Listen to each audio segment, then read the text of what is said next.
Alpengeist is the massive Balger and Mabillard inverted coaster at Busch Gardens, Williamsburg. This Alpine-themed coaster is nearly a hypercoaster, as it stands a whopping 195 feet or 59 meters tall. But is bigger better? Find out in this review of Alpengeist. Busch Gardens Tampa developed a fruitful relationship with Balger and Mabillard shortly after the company was founded. They erected Kumba in 1993, which was revered for its smoothness, intensity, and capacity. So it's no surprise the Tampa Park added another coaster from the Swiss manufacturer in 1996. This time they'd add an Egyptian-themed invert named Montu. This ride was even more popular than Kumba. Therefore, SeaWorld and Busch Gardens would add 2 more inverts for the 1997 season. SeaWorld San Antonio would receive Great White, a Batman the Ride clone.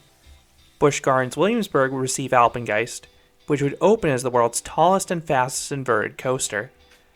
Alpengeist is German for Ghost of the Alps, and the coaster was themed to a runaway ski lift. And I love this coaster's presentation. The coaster sports a white paint scheme, and as of my 2022 visit, the supports were in the midst of being painted in icy white. This color palette suits a ski-themed coaster perfectly. The station looks like a ski lodge, and there are comical touches scattered around the entire area from punny names to remnants of a crash. The second half features a few cool-looking snow-covered trenches, and the lift structure is very unique. Rather than using the traditional column supports, Alpengeist has a tower structure. This has a dual purpose.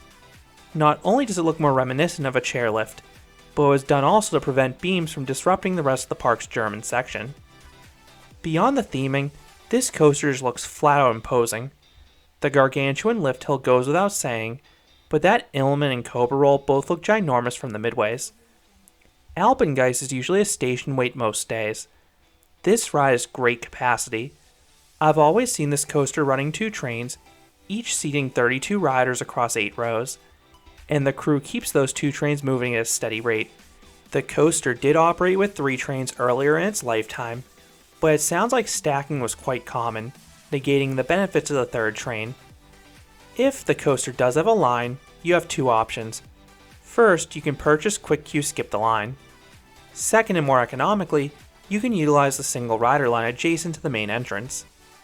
Alpengeist is powerful in any row, but I have a slight preference for the front for the added sense of speed. You likely will have to wait an extra 4 to 5 trains, but you should do that at least once. Alpengeist is the familiar B&M over-the-shoulder restraints. They're mostly fine for me, but they are hard and rest right next to your ears, so they can cause a little head banging at one point in the layout that I'll touch on later. There were 2 notable changes with the trains from the other inverts. Most B&M inverts use row 1 as a zero car.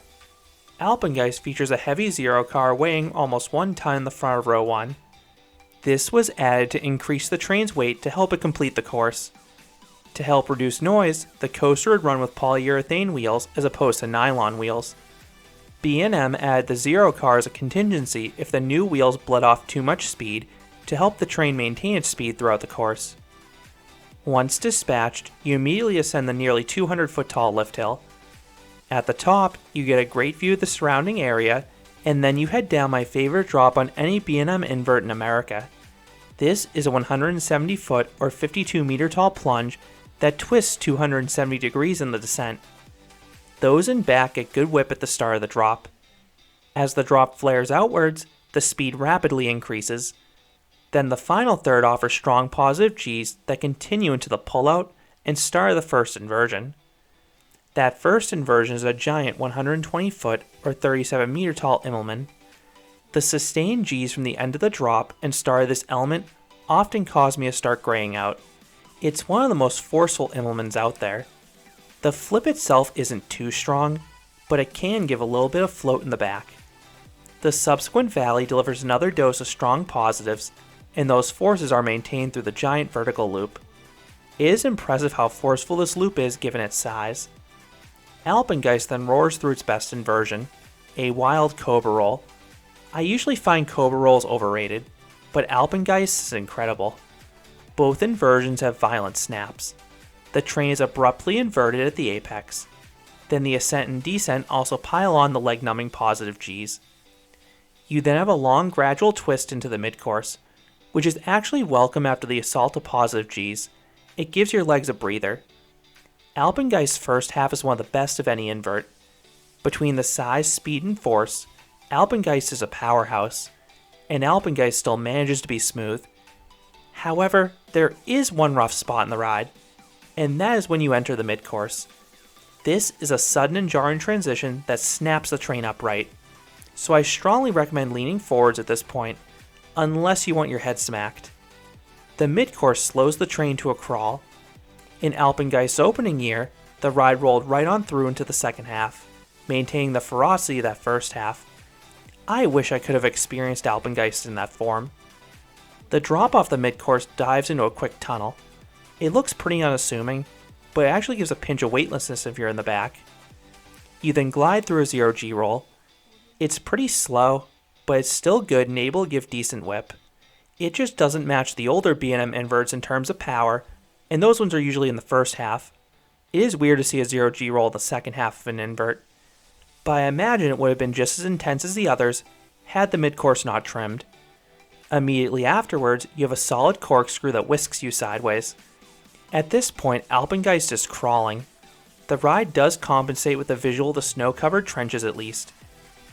But as you ascend the 360-degree upwards helix, you have a severe lack of speed. It still manages to deliver a pinch of force though. I can only imagine how strong it would be if the ride didn't trim. You then meekly round one last turn into the brake run, ending the 3,828 foot or 1,167 meter long coaster. So what would I rate Alpengeist?